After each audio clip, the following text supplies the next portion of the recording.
I am trying to cut sugar to lose weight.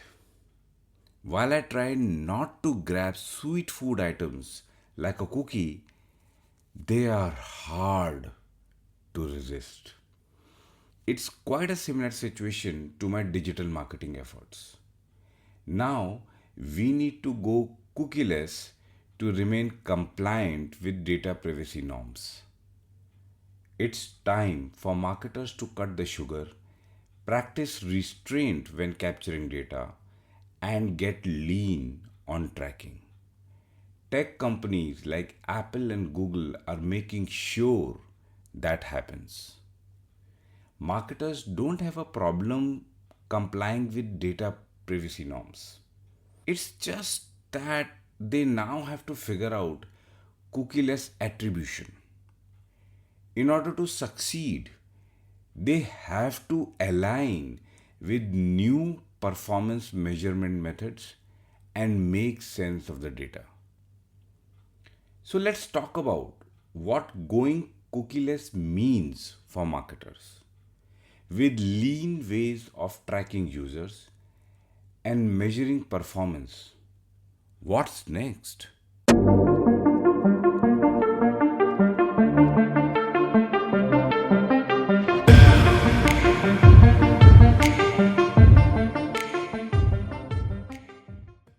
The cookie based tracking of users for online ads has been around for decades. Cookie technology has been a cornerstone of digital marketing, benefiting both marketers and users. So, how did cookies get classified as unhealthy? What events and factors led to it? In the early 2000s, third party cookies became the dominant tool for online advertising, letting advertisers track users across websites. In the decade after, public awareness about online privacy grew, with data collection and targeted advertising becoming mainstream. It was followed by the FTC releasing a report highlighting concerns about online tracking and data collection. There was a call for do not track system that would keep people from being tracked. The first browser to implement this feature was Mozilla Firefox, followed by Internet Explorer, Safari, Opera, and Google Chrome.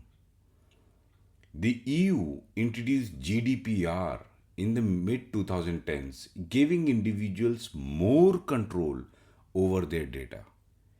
Eventually, Apple introduced Intelligent Tracking Prevention or ITP, and Google announced Privacy Sandbox to further restrict third party cookies. Here we are in the 2020s when major browsers like Chrome are planning to phase out third party cookies completely. For those who are not aware, a cookie is a small text file that collects information about your browsing habits.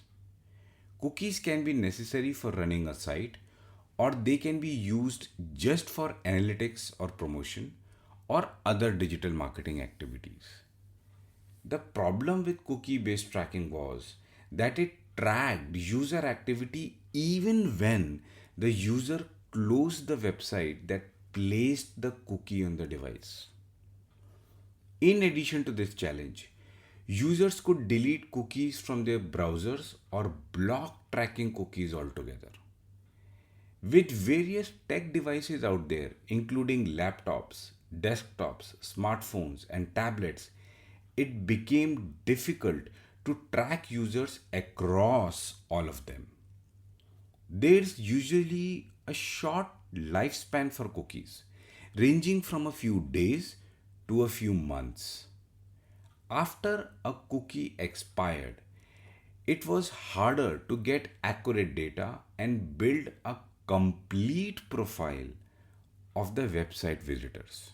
Cookie based tracking often led to fragmentation in data collected and the resultant user profile. Combined with the emergence of data privacy regulations, it was labeled an unhealthy marketing practice. Few weeks back, I talked about cookieless tracking where users and marketers can come up with a recipe for a braver world of marketing where everyone wins. I'll put a link in the description. I talked about how cookies helped marketers know their customers better and use the data to deliver better online experiences.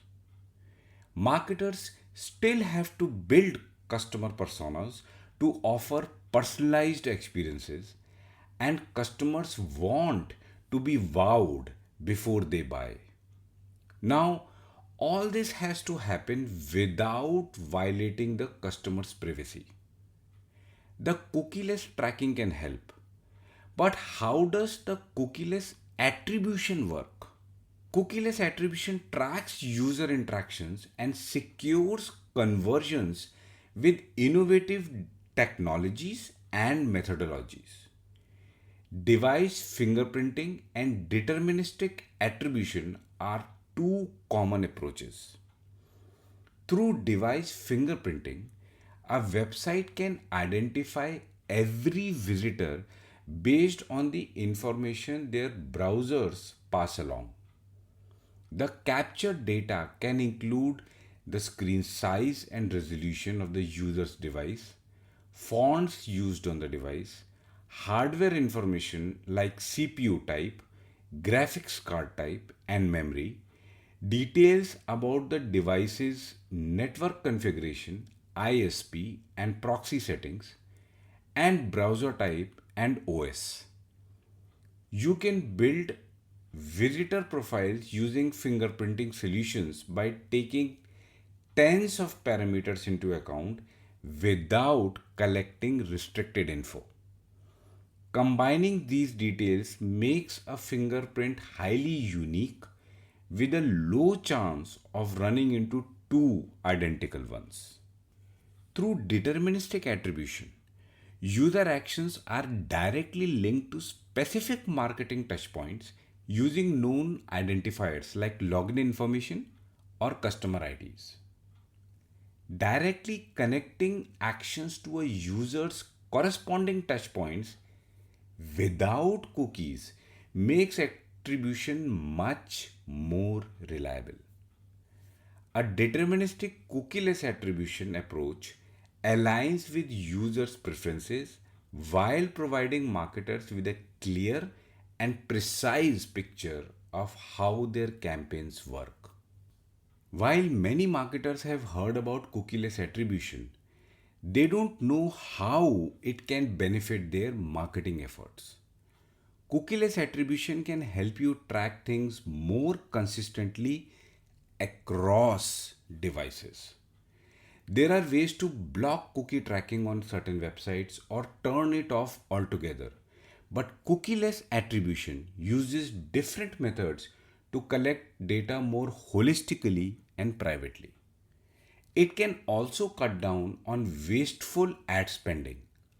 You can spend your money on what works with the right audience with more refined targeting. You'll also provide a better user experience with more relevant content, which leads to more conversions and higher ROI. Finally, adopting a privacy focused approach to attribution will boost your brand's reputation as a forward thinking organization and build customer trust. In the end, removing cookies from marketers' recipe for targeting, tracking, and performance measurement has added a lot more to their plates. Getting cookieless attribution up and running can be a bit tricky on the technical side since it's so new. You might need to do some serious tweaking to your tracking setup, which takes time and resources. The data isn't as accurate as cookie based methods, which makes it difficult to track user interactions and ensure data is collected at the right touch point. There's also no standardized method across the industry. So, collecting data consistently across platforms is hard. In addition, Marketers have to learn new tools, technologies, and methods as they use them. Last but not least, getting internal buy-in for new attribution models is tough. New advertising models can be scary to some business owners since they require a leap of faith. For most marketers, this might sound like going on empty stomach most of the day. That's a huge departure from comfort food.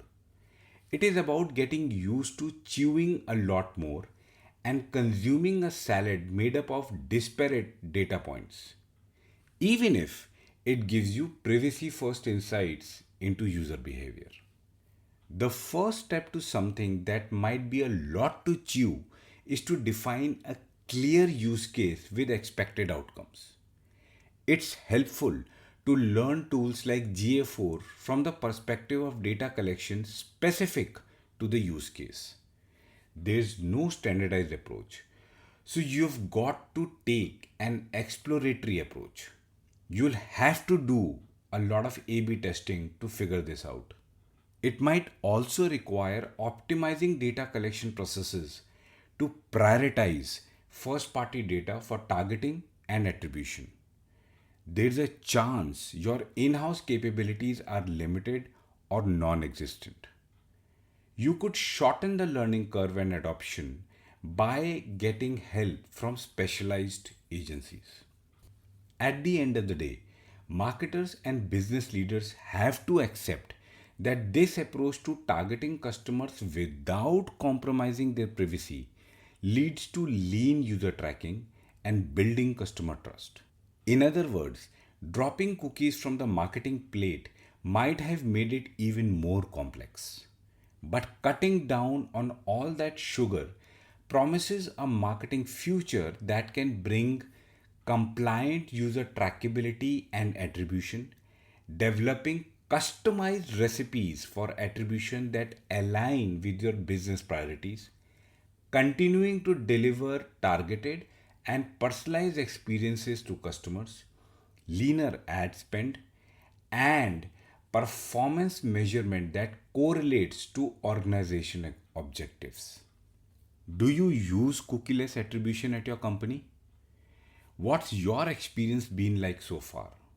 Let's keep the conversation going with your fellow likely marketers. I'd appreciate it if you rated and shared this episode. Don't forget to subscribe for more forward looking conversations.